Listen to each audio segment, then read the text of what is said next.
Good morning students, मैं doctor चंदा किस्वानी, associate professor political science. आज हम स्विट्ज़रलैंड के संविधान की विशेषताओं का अध्ययन करने जा रहे हैं। स्विट्ज़रलैंड स्विस संविधान एक अनूठा संविधान है। अनूठा इसलिए है क्योंकि ये प्राचीनतम संविधान है, प्राचीन गणतंत्रीय संविधान है।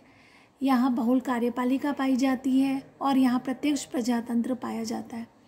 विश्व में देखा जाए तो प्रत्यक्ष प्रजातंत्र स्विट्ज़रलैंड में पाया जाता है। चलिए हम स्विट्ज़रलैंड के संविधान की विशेषताओं पर चर्चा करें। पहली विशेषता है निर्मित व लिखित संविधान। स्विट्ज़रलैंड के संविधान का निर्माण 1848 में हुआ और इसमें 1874 में संशोधन हुए। स्विट्ज़रलैंड के संविधान में संघ और कैंटनों के मध्य शक्तियों का वितरण पाया जाता है और इसमें कई विषयों का वर्णन है, जैसे कि कई सामान्य विषयों का वर्णन है, जैसे कि मछली पकड़ना, जुआ खेलना आदि। स्विट्ज़रलैंड के संविधान में 123 अनुच्छेद हैं। ये अमेरिका के संविधान से कम बड़ा है और भारतीय संविधान से छोटा है। स्विट्ज़रलैंड का संविधान में लिखित होने के बावजूद यहाँ परंपराओं का भी विकास हुआ है।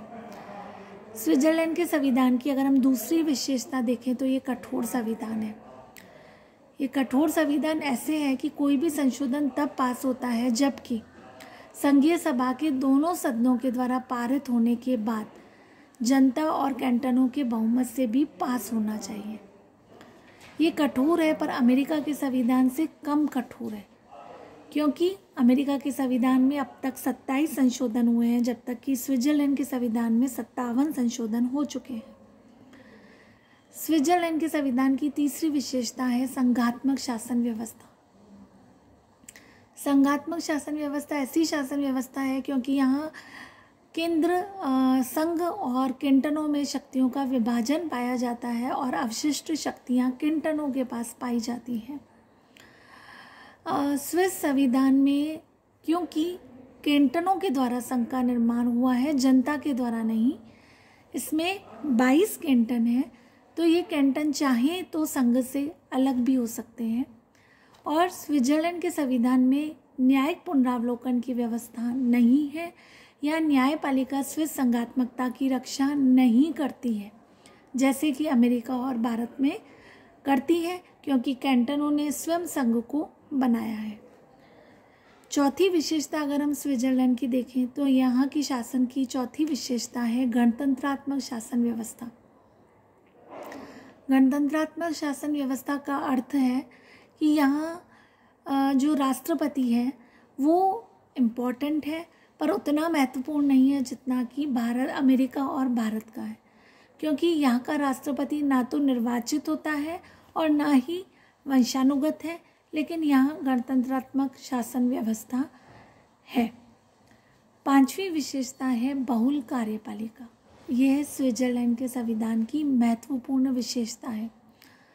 बहुल कार्यपालिका का अर्थ है कि स्विट्ज़रलैंड के संघीय परिषद में, जिसे कि कार्यपालिका कहा जाता है, 7 सदस्य हैं। इन 7 सदस्यों की शक्ति बराबर होती है। ये 7 सदस्य अपने अपने विभाग के अध्यक्ष होते हैं और दूसरे के विभाग के उपाध्यक्ष होते हैं। इनका संघीय परिषद का कार्यकाल 4 वर्ष का होता है, जिसमें से इन 7 में से एक को राष्ट्रपति बनाया जाता है और उस राष्ट्रपति का कार्यकाल 1 वर्ष का होता है। इस राष्ट्रपति के ये कार्य होते हैं कि जब अन्य राष्ट्रों के प्रतिनिधि आते हैं तो उस समय ये अपने देश का प्रतिनिधित्व करता है और किसी विषयों पर चर्चा करनी है तो करता है, नहीं तो उसकी शक्ति अन्य 7 सदस्यों के समान ही है। इस तरह बहुल कार्यपालिका स्विट्ज़रलैंड के संविधान की अनूठी विशेषता है। छठी विशेषता है प्रत्यक्ष लोकतंत्र। अगर हम विश्व के संविधान में देखें तो प्रत्यक्ष लोकतंत्र स्विट्ज़रलैंड में पाया जाता है।